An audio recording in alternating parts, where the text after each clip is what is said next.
Today we'll start with the concept of the cell referencing. In Excel, there are predominantly two types of cell referencing: relative cell referencing and absolute cell referencing. So first we'll understand the concept of the relative cell referencing. If there's a question and we have to calculate the total sales value when the quantity is given and the price is given.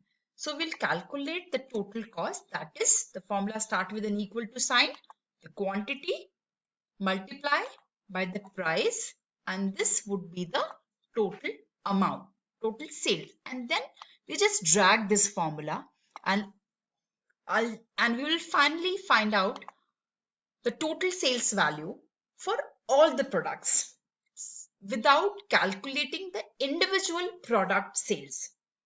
So how we'll find out? You just click on the cell and we'll get the formula, that is D3 multiplied by E3. When we'll go down, the formula is D4 multiplied by E4.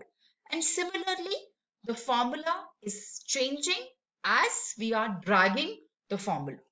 That means the formula would change as per the reference of these two cells. In the first formula, the cell D3 and E3 are used. So the formula is D3 into E3. In the next, when the formula where the D4 and E4 is used, so the formula is having D4 and E4. This type of an addressing where the formula will change as per the cell addresses. They are relatively changing. So this type of a referencing is known as relative cell referencing.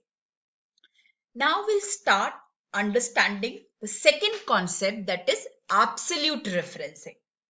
So another concept is absolute referencing. If there will be certain change in the prices and there will be certain increase in the price by 5% from the January 2021.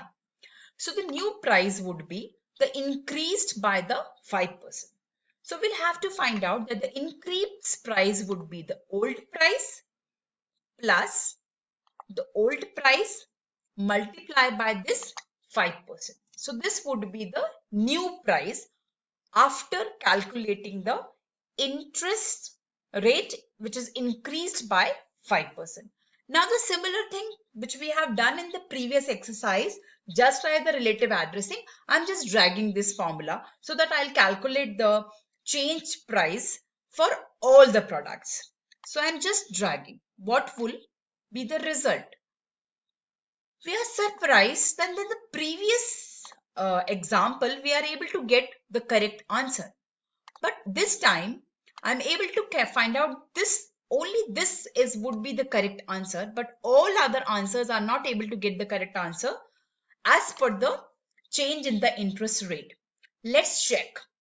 In this particular formula or this particular value, the address is B6, that is this. Then B6, this one, multiplied by D3. This is D3.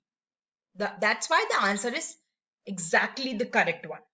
In the next one, when we drag, so this is correct, that is B7. But here, it is B7, but this time we'll have to multiply by D3 only.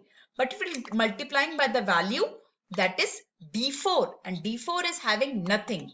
So that's why it is multiplying D4, that is using D4 as a 0 value.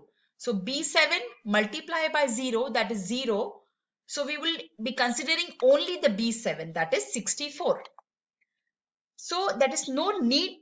Again, we are, for every time we are using this particular D3, we'll have to drag because we'll have to consider these values. So dragging is important, but we need to drag over here, but we don't want to drag over here. We want that every time when we drag here, we'll multiply with this particular cell only. So this time that we'll have to make this particular D3 cell as a fixed in the formula. We just lock this cell, and this type of a concept is known as absolute cell addressing. So what we are going to do, we'll have to make this particular cell as a lock cell. So we place a dollar in front of our row and dollar in front of a column. So this D3 cell with dollar in front of D and dollar in front of 3. This particular cell is freezed. Now, when we drag, we will get the correct answer because in every formula, it will taking the exactly the same value. It was taking the D3.